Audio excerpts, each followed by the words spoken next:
Everybody wants more power, and we have got an expert to tell us how to get it done. Let's tee it up.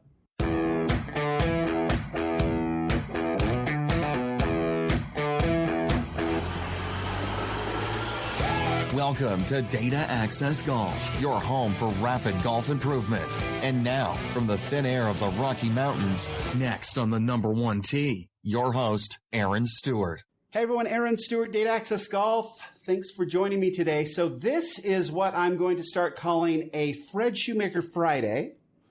Obviously had Fred Shoemaker on the show last week, and we touched on a number of different topics. It was like, drinking from a fire hose kind of an experience. But so I wanted to break it out based on topic and share them that way. So it's more easily digested because Fred goes deep.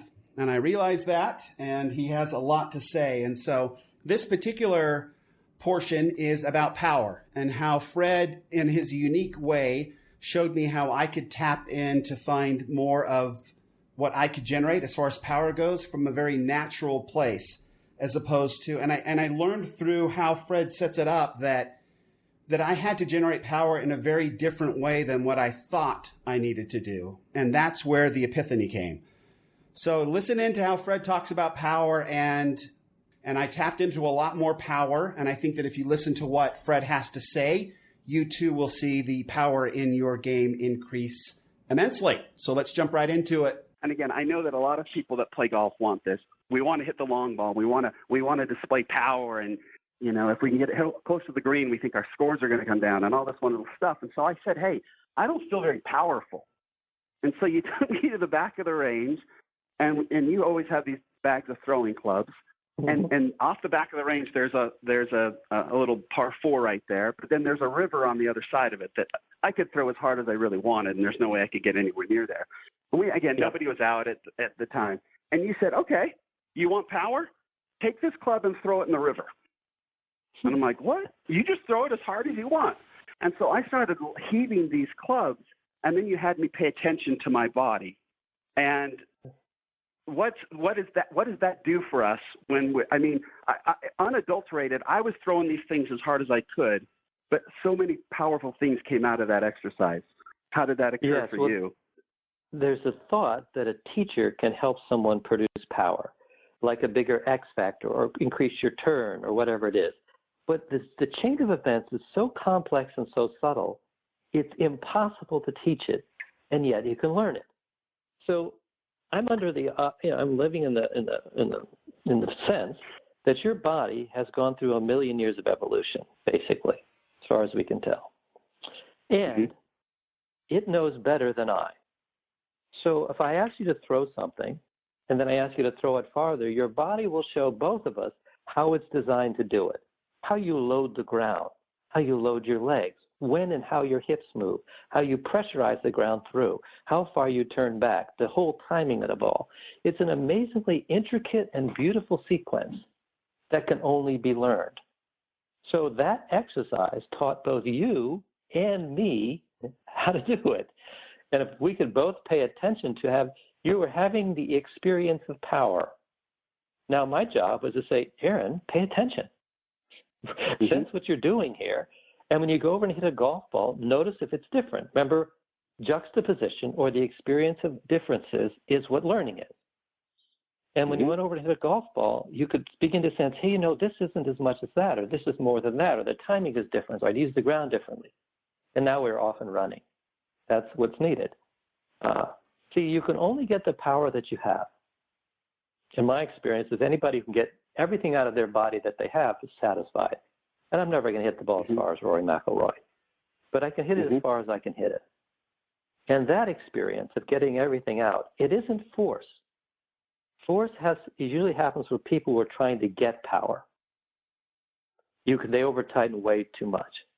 But if suppose I'm a center fielder and the ball comes out to me and the guy's running to second base, so I'm going to throw it to the second baseman covering the bag.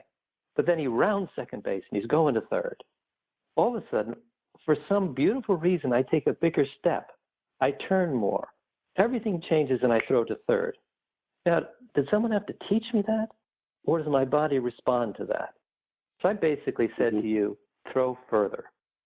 Big instruction, right? Throw further. It sounded cretin almost.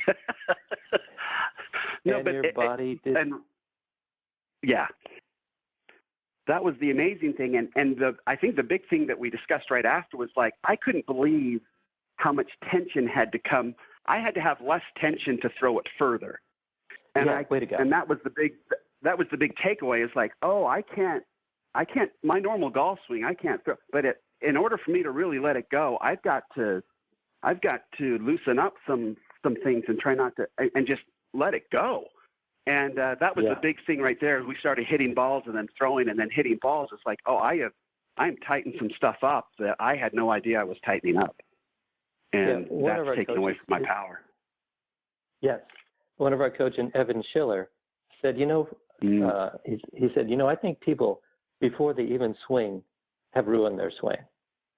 Just the setup alone tightens things that it makes it unable to have both the path work and the complete use of their body. And the more I get into this, the more I see Evan's really accurate. He had a sense of how things, before they start, you've seen swimmers do their kind of shake down their body before they swim. Everybody has something that gets them in the mode to hit. Golfers usually stand over it and then think about what to do next. And the very times just having thoughts tighten the body. Okay, so there it was, Fred Shoemaker on power. I will say that Fred does a lot of things that are unique and so helpful. And this was definitely one of those times for me. I was able to kind of get an understanding of how my body generates power. And every one of us, all you out there that are listening to this, listening to us talk about this, if you're not hitting the ball as far as you can, and you kind of get a sense, if you're playing with a foursome and you're with a bunch of guys and athletically they don't, sort of hold a candle to you or they're hitting it further than you and you're all about the same and you can't figure out what in the world's going on, chances are you're just not tapping into how you naturally generate power. And so, again, Fred's all about, Data Access Golf is all about learning how to tap into what we naturally do. So it's simple, so it's easy to understand, it's easily repeatable, it's natural, and it's enjoyable. And you're going to hurt yourself a lot less often doing it this way if you don't play softball like I did and blew out my Achilles. Just stick to golf when you get to my age, not softball. So anyway, hopefully that's helpful to everybody. I believe it is. If you listen to this and listen to what Fred had me do in order to tap into it, and you do something similar, you will learn from your own natural DNA what you need to do to generate more power. It will be blatantly obvious what you need to do to generate more power. So that's it for this Fred Shoemaker Friday. Until next Friday, when we have another little piece that I'm just working on right now.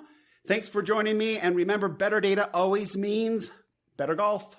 Thanks.